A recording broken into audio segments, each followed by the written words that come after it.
Assalamualaikum warahmatullahi wabarakatuh. Kembali lagi di SMK Pod. Sini, mari kuy podcast. Bersama saya Dewi Jelista yang akan menemani Anda pada episode kali ini. Jadi kali ini kita kedatangan tamu spesial nih. Salah satu siswa SMK Negeri 1 Nunukan yang dengar-dengarnya dia itu mengikuti salah satu siswa yang mengikuti program pemagangan ke luar negeri, ke Jepang nih teman-teman. Pasti teman-teman semuanya sudah penasaran ya siapa orangnya? Langsung saja kita kenalan dengan orangnya. Halo Kak. Halo Dewi. Nah Kak, boleh nih perkenalan dulu? Oke baik, perkenalkan nama saya Yosua Gabriel. Saya dari jurusan 12 AKLB. Nah di sini saya sebagai siswa magang ke Jepang seperti itu. Wih, ke Jepang ya Kak ya? Iya betul sekali ke Jepang. Nah karena Kakak ini merupakan salah satu siswa yang ke Jepang, gimana kalau kita tantang untuk perkenalkan menggunakan bahasa Jepang? Coba. Oke. Honjitsu wa podcast no kikayo itadaki arigatou gozaimasu. Konnichiwa Dewi-san, konnichiwa minasang. Hajimemashite. Watashi no namae wa Yosua Gabriel desu. Yosua to yonde kudasai. Kotoshi wa 17 歳desu. Indonesia no nunukan karakimashita. Watashi no shumi wa saka no suru koto desu. Watashi no kazoku wa 4人います。両親と弟と妹が1人います。私の自己紹介は以上です。どうぞよろしくお願いします。来てありがとうございます。Widih, keren. Ini buat kayak gini tuh berapa bulan untuk kayak bisa bicara seperti ini? Untuk bisa bicara perkenalan seperti ini, mungkin saya membutuhkan waktu seminggu saja, tapi untuk pelatihannya, pemagangannya itu dalam waktu 3 bulan seperti itu. Jadi kita masuk ke pertanyaan langsung aja ya Kak ya? Oke, baik, siap. Untuk yang pertama, Kakak boleh nih jelasin mengenai program pemagangan ini? Oke, program pemagangan ini adalah program yang diselenggarakan oleh pemerintah, pelaksanaan pemagangan ke Jepang yang diselenggarakan oleh Kementerian Pendidikan dan yang bekerja sama dengan LPK Unils, yaitu LPK Language Skill Universal Language Skill. Nah, LPK itu membantu kita untuk bisa berbahasa Jepang dan memberikan informasi tentang kerja dan kesempatan dalam magang di Jepang. Dan LPK ini juga memberangkatkan tenaga kerja ke Jepang seperti itu. Oke. Untuk info ini tuh info pemagangan ke Jepang ini, pemagangan ke luar negeri, itu Kakak dapat info dari mana? Oke, untuk infonya saya kemarin dapat pertama saya dihubungi di grup, dikasih kayak surat seperti itu. Nanti besok ada sosialisasi. Waktu saya kelas 11 ada sosialisasi. Saya bingung dong sosialisasi apa. Nah ternyata sosialisasinya ini tentang pemagangan ke Jepang. Nah jadi saya penasaran dong, loh ada ya pemagangan ke Jepang ya.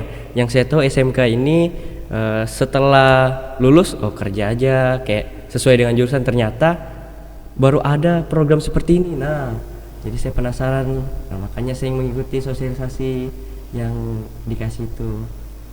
Jadi saya mengikuti sosialisasi itu dan saya rasa penasaran, nah saya cobalah di situ. Programnya ini baru pertama kali ada di SMK atau sudah ini? Oh ya, untuk program ini baru pertama kali di SMK. Seperti itu. Makanya saya memiliki rasa penasaran tentang ternyata ada gitu program pemagangan di Jepang ya, seperti itu. Untuk seleksinya ini pasti ada tesnya ya Kak? Yes, ada tesnya. Kira-kira tes apa aja nih pada saat seleksinya? Yang pertama itu ya ada tes matematika, buta warna, dan psikotes seperti itu. Ada 3 tes yang harus kita laksanakan supaya kita bisa mengikuti pelatihan pemagangan ke luar negeri, yang terutama ke Jepang seperti itu.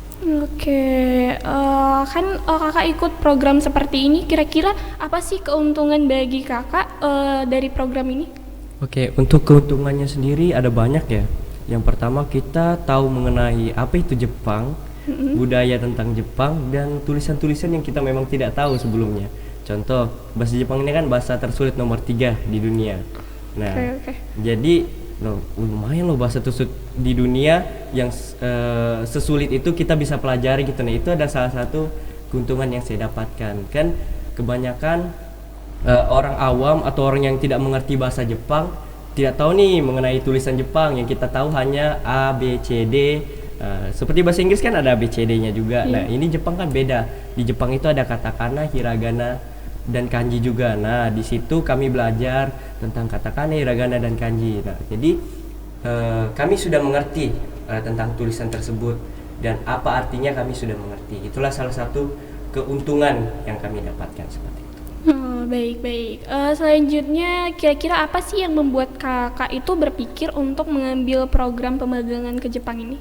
Ya, buat saya kepikiran itu pertama yang tadi saya bilang rasa penasaran saya yang lebih tinggi daripada yang saya ingin. Ya, jadi saya ini mengikuti program ini supaya saya mengerti apa itu tentang Jepang. Saya kan sebelumnya nggak tahu apa itu tentang Jepang, tulisan Jepang. Saya penasaran dong, kok bisa ada tulisan seperti ini, kok kayak mana bacanya seperti itu. Nah, saya jadi penasaran, jadi saya ikuti seperti itu.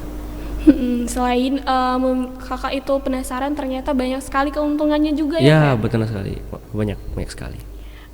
Bagaimana sih kakak bisa mengatur waktu di saat kakak harus belajar dan PKL di hari yang sama? Apalagi kan kelas 12 ya Kak, di khusus Iya, hari. kelas 12.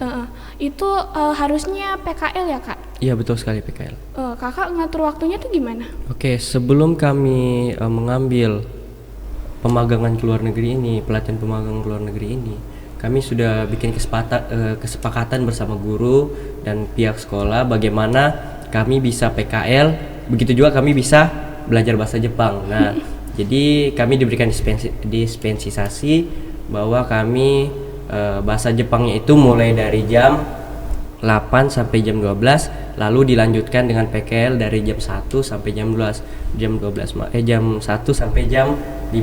Nah, makanya kami bisa mengatur waktu lah seperti itu. Oke, ini kira-kira pemagangan ini tuh diajarkan oleh siapa? Oh, pemagangan ini diajarkan oleh sensei kami yang berada di Makassar, langsung ke Nunukan. Nah, sensei ini orang Indonesia juga. Ini habis lulus tahun 2020 kemarin loh. Dia masih muda sekali dan di situ dia bisa mengerti bahasa Jepang dari kata-katanya, bahasanya, kanjinya, kalimatnya, penyusunannya dia sudah mengerti. Jadi itu sangat wow bagi kami yang sebagai siswa SMK diajarkan oleh orang Indonesia yang bisa berbahasa Jepang seperti itu. Widih, keren. Iya. Saya kira itu kemarin itu guru yang dari SMK yang ngajar, ternyata dari luar. Dari luar yang mengajarkan seperti itu. Nah Kak, kira-kira apa sih Kak motivasi terbesar Kakak sepanjang mengikuti program ini?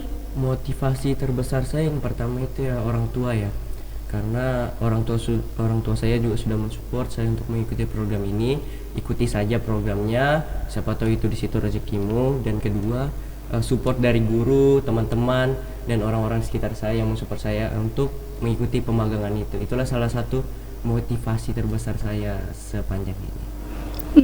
Dari orang tua, betul. Terus kalau misalnya ini kan bakalan lulus semuanya atau gimana? Mungkin untuk lulus semuanya saya kurang tahu ya. Nanti kami masih ada tahap ujian lagi di tanggal 3 November. Di situ kami akan ujian mengenai bahasa Jepang juga dari N5 sampai N3 dan seperti itu. Lalu selesai kami melaksanakan ujian atau tes tersebut, kami ada tes wawancara. Ketika kami lolos di tes tersebut, nah ada tes wawancara lagi. Nah, yang wawancara ini orang Jepangnya langsung. Waduh. Nah, jadi kalau kami lolos di wawancara orang Jepang ini, perusahaan Jepang ini, maka kami bisa berangkat semuanya gitu.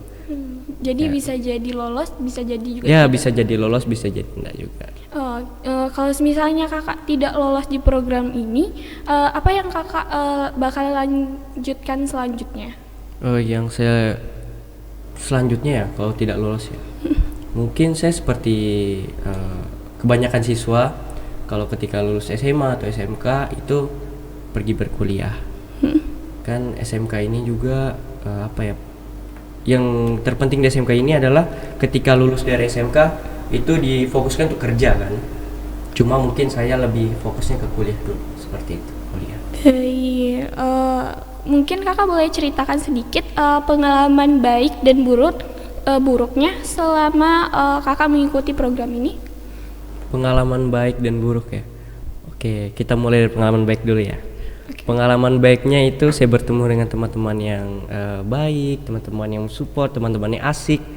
Jadi saya tuh kayak merasa bersemangat gitu, ikut belajar, mengikuti tes juga karena ada teman-teman seperti mereka ini. Dan saya juga bertemu dengan sensei saya ini dari Makassar. Saya sangat senang sekali bertemu dengan orang yang lebih tua, tapi nggak terlalu tua aja, kayak umur 20-an seperti itu. Wah, saya sangat senang sekali seperti itu. Dan pengalaman buruknya yaitu mungkin saya juga pernah kecapean dalam mengikuti bahasa Jepang ini dan PKL juga karena waktunya berdekatan sekali seperti itu. Jadi selesai bahasa Jepang langsung lari ke tempat PKL seperti itu. Nah, itu aja sih pengalaman mungkin yang saya anggap buruk lah karena kecapean. Oke, sebelum kita tutup ternyata cepat banget ya, sudah di pertanyaan terakhir nih. Ya. Kakak boleh nggak berikan sedikit harapan kakak itu buat kedepannya untuk peserta program selanjutnya? Oke, untuk peserta program selanjutnya saya harapkan mereka lebih bersemangat lagi dalam belajar, hilangkan rasa malas. Mereka tuh harus lebih mengembangkan motivasi mereka dan memikirkan apa tujuan awal mereka mengikuti program ini seperti itu. Jadi ketika mereka bersemangat dalam mengikuti program ini, maka bahasa Jepang itu mereka akan bisa lewati. Soalnya bahasa Jepang ini ketika kita malas, kita tidak mau kerjakan tugas atau menghafal yang dikasih, kita tidak bakal bisa.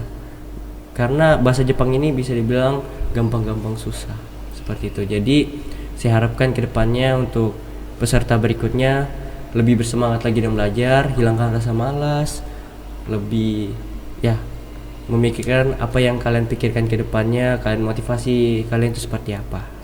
Baik, seperti itulah harapan buat teman-teman dan adik-adik yang melakukan program selanjutnya. Tetap semangat, terus berpikir bahwa setiap yang kalian lakukan itu harus benar-benar dilakukan dengan semangat. Terus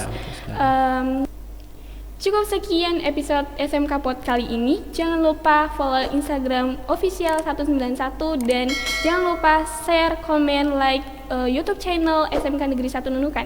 Saya Dewi Jelista pamit undur diri. Saya Yusuf Orga pamit undur diri. Matane minasa. Matane minasa.